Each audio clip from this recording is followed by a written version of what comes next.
Hi guys, it's James from the Lore Masters. We are back again with another deck profile. It's been a little while since we've done one, but because there is lots of new interesting Emerald cards, we are going to be showing you Emerald Amethyst Rush today. So the idea behind the deck is that you use Elsa as well as your opponent exerting their own bits to make their characters vulnerable. Then you attack with your rush guys, beating over them, often getting a 2-for-1 trade and gaining card advantage that way. There's lots of little green emerald tricks on here as well, but we'll go through all them as we're kind of going through the deck list. So we'll go through the characters first. There's quite a lot of them, there's 52 in total, so it's a very character heavy deck. So let's go through and we'll begin with Elsa. So if you've ever watched one of my deck profiles that uses Amethyst, you know that I always include 4 copies of Elsa. The reason why is her effect is very, very good. So exerting herself to exert one of your opponent's characters means that they're vulnerable to attack. So because we use lots of rush cards in the deck, they can attack the turn they come in, trade over your opponent's stuff, making often your guy still lives, so then they have to invest more cards into killing yours. And it often keeps your opponent on the back foot because of the rush. But yes, we use this card so we can turn your opponent's stuff sideways so that we can attack it. Very, very good and useful card. So, Cruella de Vil. First time I've ever used this card. So, it has the ability, You'll Be Sorry. When this character is challenged and banished, you may return chosen character to a player's hand. So this is a good card for a few reasons. Number one, it's a good tempo card because it throws your opponent off, because if they don't challenge it, you're just going to keep gaining lore with it, so they're eventually going to have to deal with it. And when they do deal with it, you get to bounce your opponent's best character on their board back to their opponent's hand. Very handy if they've got things like big evasives like Goofy, Mickey, Brave Little Tailor, things like that. It just gets rid of the biggest problem on your opponent's board and pushes them back a turn. So, very useful green card. Next is Pascal, another really good Amethyst card.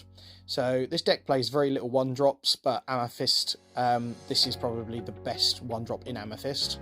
If you've not seen it before, it's while you can control another character in play, this character gains evasive, so it means it can't be attacked by things that don't have evasive, so they're going to have to just flat out use removal cards on it, because they won't be able to attack it early game.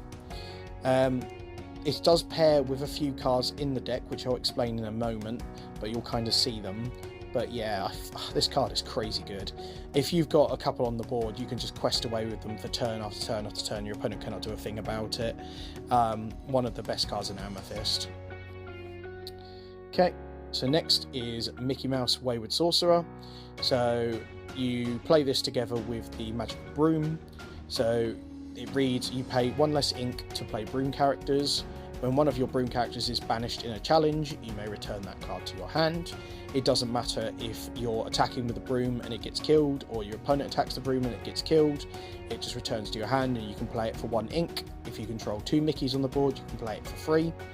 We can give the Broom Rush, so we can crash into things within this deck. It's just a kind of useful card to have. There isn't a lot of recursion and repeatable abilities in Lorcana so far, so this is one of them. It's a useful card to have. Right. So, Prince Ali, Aladdin. So, it is a 2-drop 2/2 with Ward. So the reason why we play this card is, first of all, it filled a spot, because there isn't, again, too many Emerald cards that exist. But it's very useful to play with Pascal. So the reason why you would play with Pascal is if you play this on turn 2 with Pascal being on turn 1, that Pascal is, as long as your opponent doesn't have an evasive or any kind of way to kill it, there is no way for your opponent to attack through it and you defeat it in combat if you've got this Aladdin.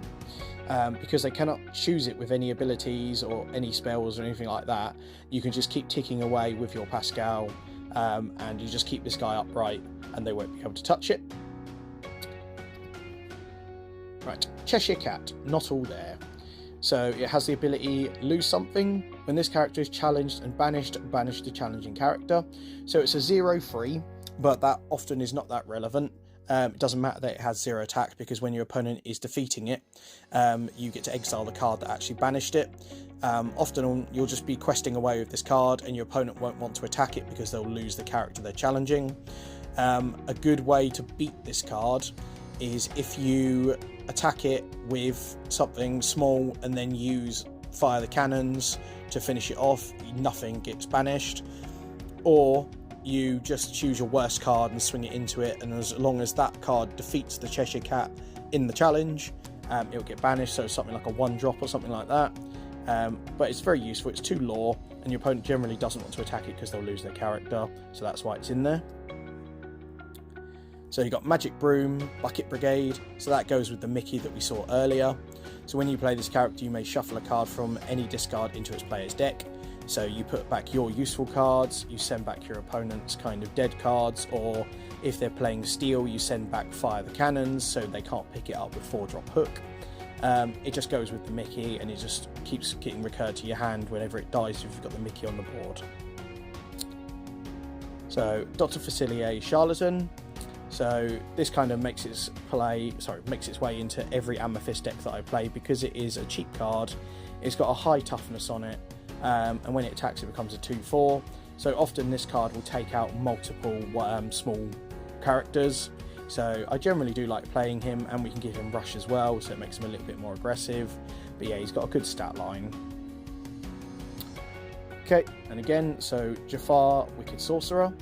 So he's got Challenger +3, so he goes to 5 attack when he swings, but he's also got 5 toughness. So very useful cards to kind of attack over the bigger things in the format. Not so great if you can't give it rush. So generally, if I don't have the pocket watch, I'll ink it early game. I won't hold on to it, but once you've got that pocket watch established, it's very good. Your opponent won't see it coming a lot of the time. Okay. Oh, I've skipped a card. Maleficent Sorceress. So she reads, when you play this character, you may draw a card. So very useful because it replaces itself when it enters play. So if your opponent uses removal on it, it doesn't matter because she's already replaced herself. Very good target for friends on the other side, so you can exert her to draw 2 cards for free.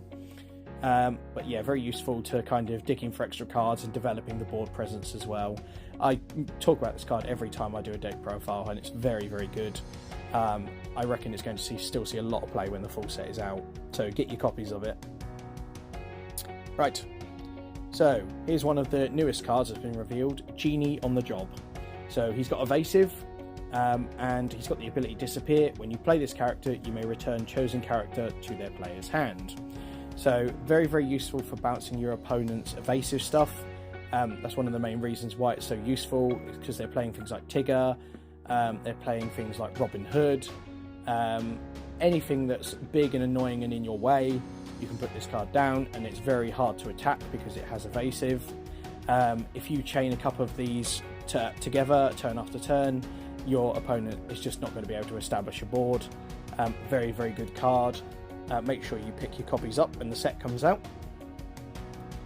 Okay, and another new card, so Rafiki, Mysterious Sage. So it is just a free for a free drop with rush, so it can attack the turn it comes into play. So if you pair this with Elsa, exert one of your opponent's characters and then attack with this guy, you can get rid of them. Often your opponent on turn 2 is going to be playing a 2 attack 3 toughness character, and then swinging with it, so you can then play your Rafiki and attack over it, and the Rafiki still lives. Very cool card. All the rush cards are very useful. Okay, and the last thing on the characters is the new legend for Emerald, which is Beast Wolfsbane. So it has rush, and also the ability Roar. When you play this character, exert all opposing damaged characters. There's not a lot you can kind of pair with this. We haven't got a way to ping characters yet, so mostly it's just a 4/4 with rush and a 5-drop. The Roar ability very rarely comes up. I suppose there will be some games it does, but yeah, at the minute we're not really using that Roar ability. It's just because it's a big rush guy. Okay, so that is all the characters. Like I say, there's 52. So the rest of the deck is fairly simple. So we have 4 copies of Friends on the other side. So a character with cost 3 or more can sing this song for free, draw 2 cards. The fact that this card is a common is really, really nutty, because a lot of the times you're using it as a pot of greed just to draw 2 cards for free. And we've got a lot of targets in the deck that can sing this song for free, so it's absolutely worth playing. Again, make sure you pick up your copies of this card, because everyone's going to be playing it who is playing Amethyst. And the last thing is just 4 copies of White Rabbit's Pocket Watch. So exert this card, pay 1 ink, chosen character gains rush this turn. So it's all the things that don't have rush in our deck, we can give rush with this card. Now that we've got a few rush cards in the deck, it's not that important if you don't get it down. It's just the deck works a little bit better if you do get it down, so don't panic too much if you have to ink it early.